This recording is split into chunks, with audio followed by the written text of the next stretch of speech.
Jessore board 2023 সালে আসা এই সৃজনশীল প্রশ্নটা আমরা এখন সমাধান করব। প্রশ্নটির একেবারে শুরুতেই আপনারা একটা কিউআর কোড দেখতে পাচ্ছেন। এই কিউআর কোডটি স্ক্যান করলে এই সৃজনশীল প্রশ্নটির সমাধানের ভিডিও দেখা যাবে। আমাদের ইজি ম্যাথ বইয়ের প্রত্যেকটা অঙ্কের পাশে এরকম কিউআর কোড দেওয়া থাকবে, যে কিউআর কোড স্ক্যান করলে ওই নির্দিষ্ট অঙ্কটির সমাধানের ভিডিও দেখা যাবে, যেটি আপনাদের জন্য অনেক উপকারী হবে। আশা করব আপনারা সবাই ইজি ম্যাথ বইটি সংগ্রহ করবেন, যেখানে প্রত্যেকটি অঙ্ক খুব সহজভাবে সমাধান করা হয়েছে। তো যশোর বোর্ডে যেই সৃজনশীল প্রশ্নটি এসেছে 2023 সালে, তার উদ্দীপকে কিছু তথ্য দেওয়া আছে। যেমন এখানে বলা হয়েছে R equal to x belongs to N such that x মৌলিক সংখ্যা এবং x square less than or equal 50, অর্থাৎ এক্স হবে মৌলিক সংখ্যা এবং সেই এক্সকে যদি বর্গ করা হয় তাহলে বর্গের মান 50-এর সমান বা ছোট হবে। S equal to C X minus D Y comma CD equal to CD comma DX minus CY. এটা একটা ক্রমজোর, এটা আরেকটা ক্রমজোর। এই যে কমা চিহ্নের আগেরটা প্রথম উপাদান, পরেরটা দ্বিতীয় উপাদান, কমা চিহ্নের আগেরটা প্রথম উপাদান, পরেরটা দ্বিতীয় উপাদান। তো এটা একটা ক্রমজোর, এটা আরেকটা ক্রমজোর। আমাদেরকে তারা বলতেছে যে এই যে ক্রমজোর এখানে আমাদের দেওয়া আছে, এই ক্রমজোরের যেই এটা প্রথম উপাদান, এটা দ্বিতীয় উপাদান, এটা প্রথম উপাদান, এটা দ্বিতীয় উপাদান। তো এটা উদ্দীপক আমরা দেখলাম। ক নাম্বার প্রশ্নে আমাদেরকে বলতেছে F of x equal to x cube minus 2x plus 3 হলে এফ অফ মাইনাস 3 নির্ণয় করো। তারপরে বলল পি অফ আর নির্ণয় করে দেখাও যে পি অফ আর এর উপাদান সংখ্যা 2 টু দি পাওয়ার এনকে সমর্থন করে, যেখানে এন হচ্ছে আর এর উপাদান সংখ্যা। গ নাম্বার প্রশ্ন ক্রমজোরের নিয়মানুসারে এস থেকে এক্স কমা ওয়াই এর মান নির্ণয় করো। তো আমাদেরকে এই যে এস দেওয়া, এখানে ক্রমজোর দেওয়া আছে, এটা একটা ক্রমজোর, এটা একটা ক্রমজোর এবং দুইটা ক্রমজোরের মাঝখানে সমান চিহ্ন দেওয়া আছে। এই ক্রমজোরের নিয়ম অনুসারে নিয়ম ব্যবহার করে আমরা এক্সের মান এবং ওয়াইয়ের মান নির্দিষ্ট করে বের করব।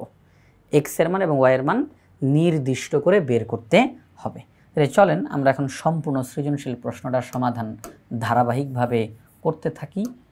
সবার প্রথমে ক নাম্বার প্রশ্নটার সমাধান করব আমরা। F of x equal to x cube minus 2x plus 3 হলে এফ অফ মাইনাস 3 নির্ণয় করো। তাহলে একটু খেয়াল করেন, এখানে আছে এফ অফ এক্স আর এখানে বলল এফ অফ মাইনাস 3।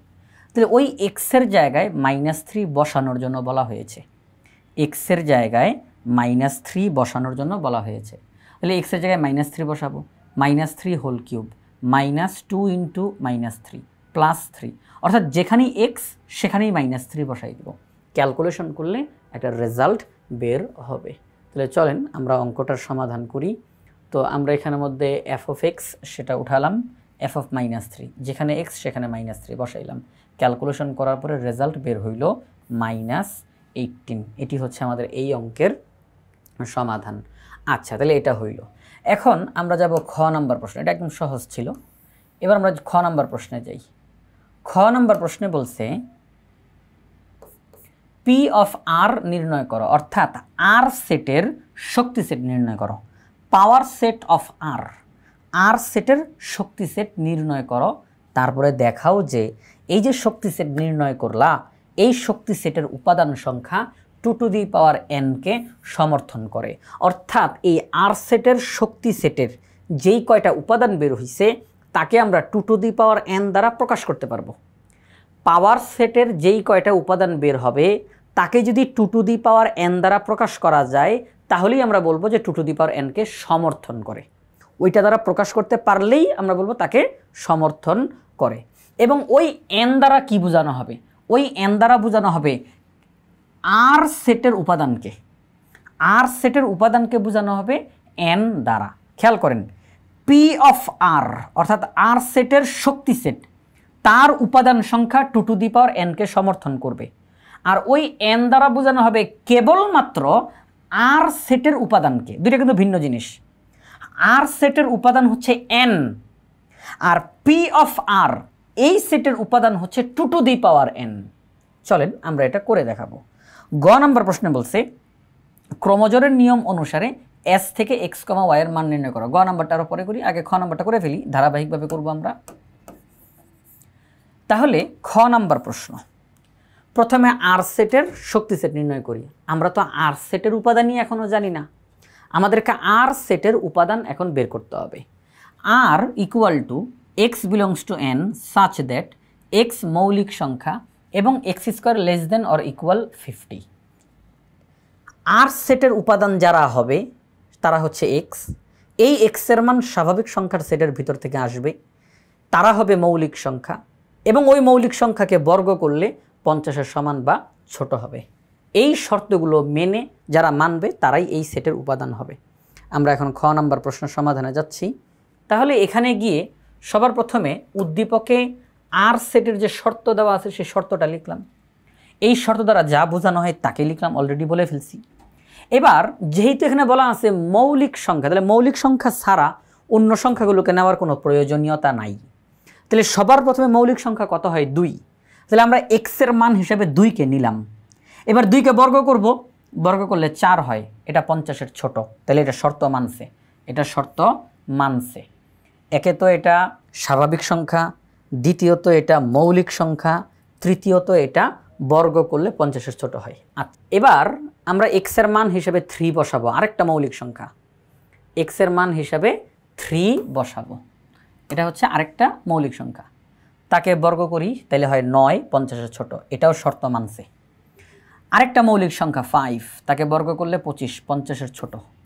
আরেকটা মৌলিক সংখ্যা 7, তাকে বর্গ করলে 50-এর ছোট। আরেকটা মৌলিক সংখ্যা 11, তাকে বর্গ করলে 121, যেটা 50-এর ছোট না। এই যে এক্সের মান 11, এটা একটা মৌলিক সংখ্যা, কিন্তু এটাকে বর্গ করলে 50-এর সমান বা ছোট হয় না, 50-কে ক্রস করে চলে যায়, অর্থাৎ বড় হয়। তাহলে আর শর্ত মানবে না, কারণ আমি এরপরে তো এক্সের মান আরও বড় সংখ্যা বসাবো, 13 বসাবো, এক্সের মান 17 বসাবো, 19 বসাবো। তাহলে এখনই যেহেতু শর্ত ভঙ্গ করে ফেলছে, 50-এর যেটা বড় হয়ে গেছে, তাহলে এক্সের মান আমি এখন আরও যত বড় করব, এখানের মানগুলো আরও তত বড় হইতে থাকবে, অর্থাৎ শর্ত আর মানবে না। তাহলে শর্ত কারা কারা মানছে? এক্সের মান 2, সে শর্ত মানছে 3, 5, 7, এরা শর্ত মানছে, তাহলে এরাই হচ্ছে আর সেটের উপাদান। তাহলে আমরা এখন লিখব, তাহলে আর সেট ইকুয়াল টু 2, 3, 5, 7। এবার এই আর সেটের শক্তি সেট নির্ণয় করব। শক্তি সেট, পাওয়ার সেট আপনারা সবাই জানেন কীভাবে করে নির্ণয় করতে হয়। এখানে আমাদের 4টা উপাদান আছে আমাদের মূল সেটের মধ্যে, মূল সেট এর মধ্যে 4টা উপাদান আছে। তাহলে আমরা 4টা উপাদান লিখে ফেললাম। এরপর আমরা 3টা করে উপাদান লিখব, তারপরে 2টা করে উপাদান, তারপরে 1টা করে উপাদান, তারপরে 0টা উপাদান, অর্থাৎ ফাঁকা সেট। তাহলে 2, 3, 5, 7 4টা উপাদান। এবার আমরা 3টা করে উপাদান লিখব, 2, 3, 5, 2, 5, 7, তারপরে হচ্ছে 2, 3, 7, 3, 5, 7, 3টা করে লেখা শেষ। এবার 2টা করে 2, 3, 2, 5, 2, 7, 3, 5, 3, 7, 5, 7, 2টা করে লেখা শেষ। এবার 1টা করে 2, 3, 5, 7 শেষ, 1টা করে লেখা। এবার কোনো উপাদান নাই, অর্থাৎ ফাঁকা সেট। এবার শক্তি সেট বলার কারণে অঙ্কের একেবারে শুরুতে একটা সেকেন্ড ব্র্যাকেট আর অঙ্কের একেবারে শেষে একটা সেকেন্ড ব্র্যাকেট। শক্তি সেটের মূল তফাৎটাই এই জায়গাতে। উপসেট আর শক্তি সেট এই দুইটার মধ্যে তফাৎটাই এই জায়গাতে। উপসেটের বেলায় আমরা একদম শুরুতে আর শেষে সেকেন্ড ব্র্যাকেট দেই না, আর শক্তি সেটের বেলায় শুরুতে এবং শেষে আমরা এই সেকেন্ড ব্র্যাকেট দেই। তাহলে শক্তি সেটের উপাদান, এটা একটা উপাদান উপাদান উপাদান। তাহলে কয়টা উপাদান বের হলো? 1, 2, 3, 4, 5, 6, 7, 8, 9, 10, 11, 12, 13, 14, 15, 16। তাহলে আমরা দেখলাম এখানে শক্তি সেটের উপাদান বের হয়েছে 16টা। আমাদের যে মূল সেটটা দেওয়া ছিল, মূল সেট অর্থাৎ আর সেট, আর সেটের উপাদান 4টা। এই 4কে আমরা এখন n বলবো, কারণ প্রশ্নে বলা আছে আর সেটের উপাদান সংখ্যাকে n দ্বারা প্রকাশ করবা। তাহলে উপাদান হচ্ছে 4টা, তাকে আমরা n হিসেবে ধরে নিলাম। তাহলে power set P of R, পাওয়ার সেটের উপাদান বের হয়েছে 16টা। 16কে লেখা যায় 2 to the power 4, আর 4কে আমরা n দ্বারা প্রকাশ করছি। তাহলে 4-এর বদলে n লিখছি, n মানেই 4, n মানেই 4 এই অঙ্কের মধ্যে। তাহলে আমরা দেখলাম পাওয়ার সেট অর্থাৎ শক্তি সেট, তার উপাদান সংখ্যা 16, তাকে 2 to the power n দ্বারা প্রকাশ করা গেছে। যেহেতু 2 to the power n দ্বারা প্রকাশ করা গেছে, তার মানে 2 to the power n কে সমর্থন করে। যদি এখানে যদি ফলাফল বেরোতো 19, 19কে তো 2 to the power n দ্বারা প্রকাশ করা যায় না। যদি ফলাফল বেরোতো 23, 23কে তো 2 to the power n দ্বারা প্রকাশ করা যায় না। তার মানে টু দি পাওয়ার এনকে সমর্থন করে না। কিন্তু আমাদের এখানে শক্তি সেটের যেই ফলাফল আসছে উপাদান, এটিকে two to the power N দ্বারা প্রকাশ করা গেছে, সুতরাং আমরা বলবো টু টু দি পাওয়ার এনকে সমর্থন করে। এই কথাটাই লিখে দিব, পি অফ আর এর উপাদান সংখ্যা টু টু দি পাওয়ার এনকে সমর্থন করে। আমরা অঙ্ক করে দেখাই দিছি। এবার গ নাম্বার প্রশ্নের সমাধানে যাব। গ নাম্বার প্রশ্নে কি বলছে, ক্রোমোজোরের নিয়মানুসারে এস থেকে এক্স কমা ওয়াই এর মান নির্ণয় করো। ক্রোমোজোরের নিয়ম, উদ্দীপকে এস ইকুয়াল টু, এটা একটা ক্রোমোজোর এবং এটা একটা ক্রোমোজোর, এই দুইটা ক্রোমোজোরের মাঝখানে সমান চিহ্ন দেওয়া আছে।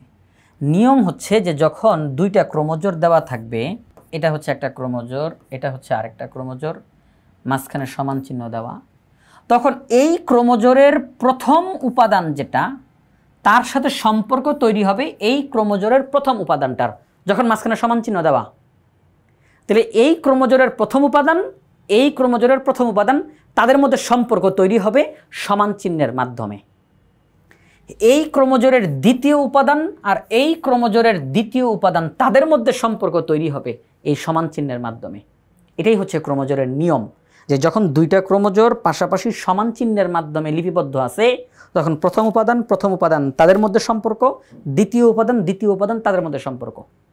কারণ সাধারণত আমরা এই কমা চিহ্নের আগের প্রথম বলে থাকি এক্স, পরেরটাকে বলি ওয়াই, প্রথমটাকে বলি এক্স, পরেরটাকে বলি ওয়াই। তাহলে এক্স আর এক্স তারা একত্রে, ওয়াই আর ওয়াই তারা একত্রে। এটা হচ্ছে ক্রোমোজোরের নিয়ম। তাহলে ওই হিসাবে আমরা এখন এই অঙ্কটার সমাধান করে এক্স এবং ওয়াই এর মান বের করে ফেলবো। এই যে এক্স আছে, ওয়াই আছে, তাদের মান বের করব। চলেন অঙ্কটার সমাধান করে ফেলি। আচ্ছা, তাহলে আমরা এখানের মধ্যে উদ্দীপক থেকে আমরা ক্রোমোজোর দুইটাকে লিখে ফেললাম। এখানের মধ্যে উদ্দীপক থেকে দুইটা ক্রোমোজোরের নিয়ম অনুসারে আমরা পাই এই যে প্রথম যেই উপাদানটা কমা চিহ্নের আগে এটা প্রথম উপাদান, কমা চিহ্নের আগে এটা প্রথম উপাদান সমান। তাহলে CX minus DY equal to CT, তাকে 1 নং সমীকরণ দিলাম। এরপর এই যে দ্বিতীয় উপাদান তারা সমান, CD equal to DX minus CY.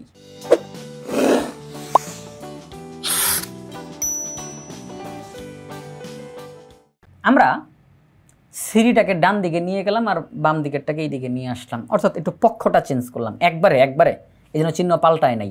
সিডিকে এই দিকে আর ডিএক্স মাইনাস সিওয়াইকে এই দিকে একবারে পাল্টাইলাম। বলবেন কেন?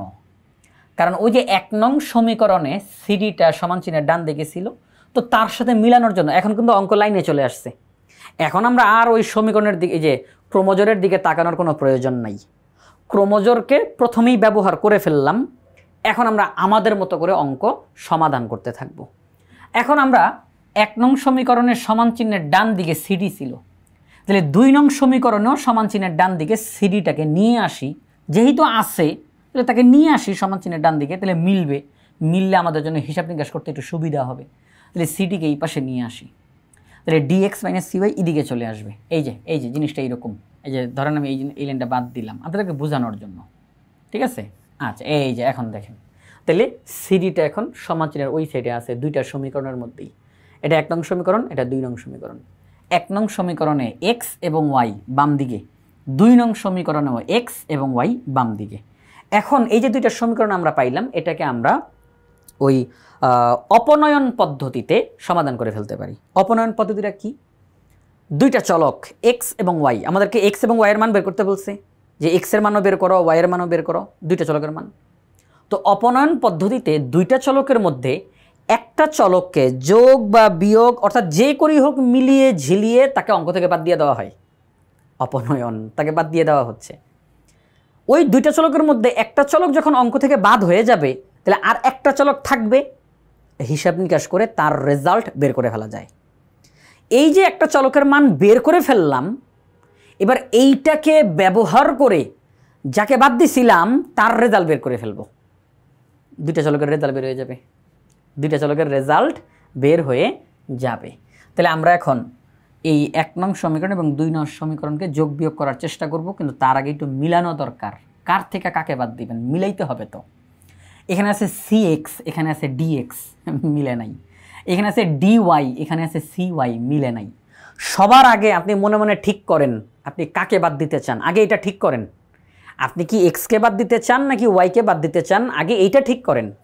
তো আমরা এখানে আমাদের নিয়ত করলাম যে ওয়াইকে বাদ দিয়ে দিই, ওয়াইকে বাদ দিয়ে নিয়ত করলাম যে ওয়াইকে বাদ দিয়ে দিব, এক্স থাকবে, তার রেজাল্ট বের করব, তাকে ব্যবহার করে ওয়াইয়ের মান বের করে ফেলবো। তাহলে এখানে আমরা কী নিয়ত করলাম, ওয়াইকে বাদ দিব।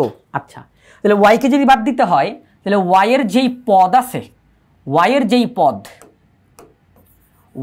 যেই পদ আছে সেই পদ মিলাইতে হবে। 1 নং সমীকরণ এবং 2 নং সমীকরণে, 1 নং সমীকরণ এবং 2 নং সমীকরণে ওয়াইয়ের পদগুলোকে মিলাইতে হবে। তাহলে এখানে আছে ডি ওয়াই, এখানে আছে সি ওয়াই, মিলাইতে হবে আগে।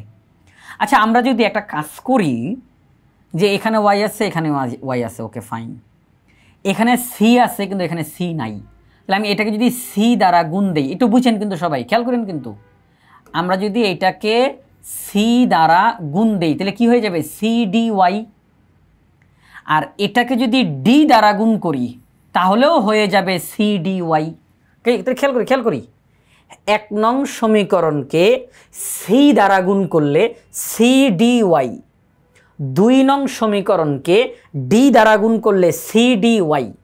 তখন আমি যোগ বিয়োগ করলেই কিন্তু এরা বাদ, যোগ বিয়োগ করলে এরা বাদ হয়ে যাবে, সি ডি ওয়াই বাদ হয়ে যাবে, তাই না, বাদ হয়ে যাবে।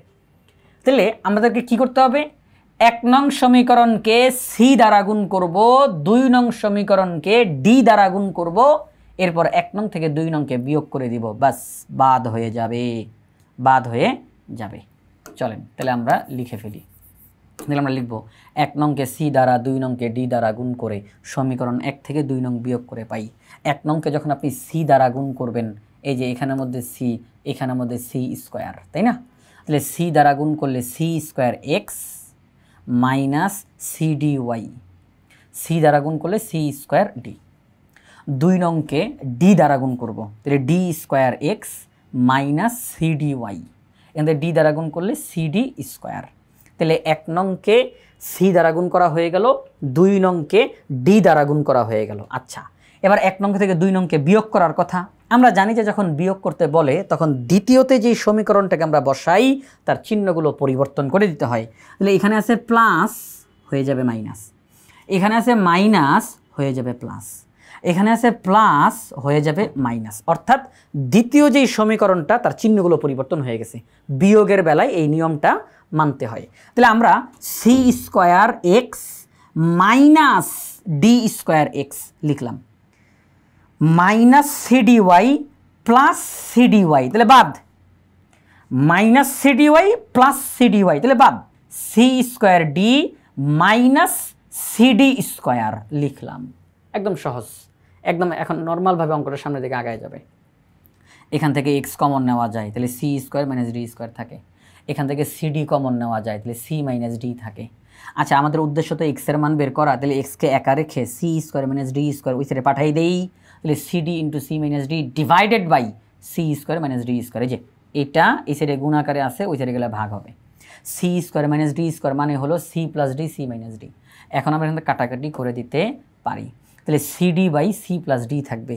এক্সের মান নির্ণয় হয়ে গেল, C D by C plus D বের হয়ে গেছে, এক্সের মান নির্ণয় হয়ে গেছে। এবার এক্সের মানটা 1 নং বা 2 নং যে কোনো একটা সমীকরণে বসাই দেন, ওয়াইয়ের মান চলে আসবে। তাহলে আমরা এক্সের মানটা 1 নং সমীকরণে বসাই দিব। 1 নং সমীকরণে এক্সের মানটা 1 নং সমীকরণে বসাই দিব। 1 নং সমীকরণটা কী ছিল আমি একটু পাশে লিখে দেখাই। 1 নং সমীকরণটা ছিল C X minus D Y equal to, লিখে দেখাই 1 নং সমীকরণ C X minus D Y equal to CD. এটা ছিল 1 নং সমীকরণ। তাহলে আমরা 1 নং সমীকরণে এক্সের মান বসাই দিব, এই যে এক্সের মানটা বসাই দিব। তাহলে সি ইন্টু এক্সের মান, এই যে এক্সের মান CD divided by C plus D minus D Y equal to CD. এবার সি দ্বারা যদি গুণ করেন তাহলে হবে C square D divided by C plus D minus D Y equal to CD. পরবর্তী লাইনে গিয়ে লসাগু করা যায়, এই যে এদের মধ্যে লসাগু, ডি ওয়াই এর নিচে মনে মনে 1 আছে, অর্থাৎ একদম নর্মালি যোগ বিয়োগ যেভাবে আপনি করেন লসাগু করার মাধ্যমে ওইভাবে করে করেন, ভগ্নাংশের যোগ বিয়োগ। তাইলে এটার নিচে আছে 1 আর এখানে আছে সি প্লাস ডি। 1 এবং সি প্লাস ডি লসাগু কী হবে, সি প্লাস ডি একটু দেখাই দিই আপনাদেরকে। এখানে যে একটা এই যে এখানের মধ্যে একটু এখানে একটা জিনিস, যেহেতু ওয়াইয়ের মান বের করতে চাই, তাহলে ওয়াইটাকে তো একা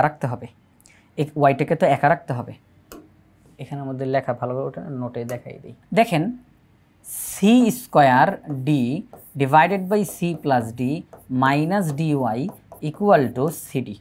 আমাদের উদ্দেশ্য ওয়াইয়ের মান বের করা। তাহলে আমরা একটা কাজ করি, C square D divided by C plus D equal to CD minus D Y যদি ওই সাইডে চলে যায় তাহলে প্লাস ডি ওয়াই। পরবর্তী লাইনে যাই, পরবর্তী লাইনে গিয়ে আমরা ডি ওয়াইকে একা রাখবো, C square D divided by C plus D, সিডিকে এই সাইডে নিয়ে আসেন মাইনাস সিডি, ওই সাইডে একা হয়ে গেল ডি ওয়াই। এইবার আমরা তাহলে এখানে আমাদের লসাগু করে দিতে পারি, যে এখানে লসাগু এখন হবে লসাগু, এটা নিচে মনে মনে 1 আছে, সি প্লাস ডি আর 1 লসাগু করলে C plus D, C plus D এর মধ্যে একবার যায়, এক দিয়ে লবকে গুণ, তাহলে C square D minus 1 C plus D এর মধ্যে সি প্লাস ডি বার যায়, এটা দিয়ে লবকে গুণ করেন, তাহলে হয়ে যাবে সি প্লাস এই যে CD into C plus D, এটা দিয়ে লবকে গুণ, এটা দিয়ে লবকে গুণ ইকুয়াল টু ডি ওয়াই। পরবর্তী লাইনে যাই, পরবর্তী লাইনে গিয়ে সি স্কোয়ার ডি মাইনাস দিয়ে গুণ করেন, minus C square D minus C D square, এই যে সিডি দিয়ে গুণ করলাম, নিচে C plus D equal to D Y. পরবর্তী লাইনে যাই, পরবর্তী লাইনে গিয়ে সি স্কোয়ার ডি বাদ হয়ে গেল, তাহলে থাকলো কি minus C D square divided by C plus D equal to D Y. আচ্ছা আমার উদ্দেশ্য কি ওয়াইয়ের মান বের করা, আমার উদ্দেশ্য কি ওয়াইয়ের মান বের করা, তাহলে ওয়াইকে একা রাখতে হবে, ডিকে সরাই দেওয়া দরকার, তাহলে ডি এখানে গুণ আকারে আছে, এই সাইডে আসলে ভাগ হয়ে যাবে, minus CD square divided by C plus D, এই যে ডি এখানে গুণ আকারে আছে এই সাইডে আসলে ভাগ হবে, তাহলে এই যে ডি চলে আসলো, ওই ডি এখানে চলে আসলো। বলবেন স্যার এটা তো গুণ আকারে, না এটা ভাগ আকারে। কীভাবে করে, ডি এখানে গুণ, এই সাইডে এসে ভাগের নিচে বসছে, ভাগের নিচে বসছে, তার মানে এটা ভাগ আকারে আছে, ওই সাইডের ডি এই সাইডে এসে ভাগ হয়ে গেছে, যে ভাগের নিচে। ওকে, তাহলে এবার পরবর্তী লাইনে যাই, ডি দিয়ে ডি স্কোয়ার কাটলে শুধু ডি থাকবে, তাহলে আমরা বলতে পারি অতএব Y equal to minus C D divided by C plus D, তাহলে ওয়াইয়ের মান minus CD divided by C plus D বের হয়ে গেছে ওয়াইয়ের মান। তাহলে এই হচ্ছে আমাদের এই অঙ্কটা, তাহলে আমাদের এখানের মধ্যে এই যে ওয়াইয়ের মান নির্ণয় হয়ে গেল। তাহলে এক্সের মানও আমরা নির্ণয় করলাম, ওয়াইয়ের মানও নির্ণয় করলাম।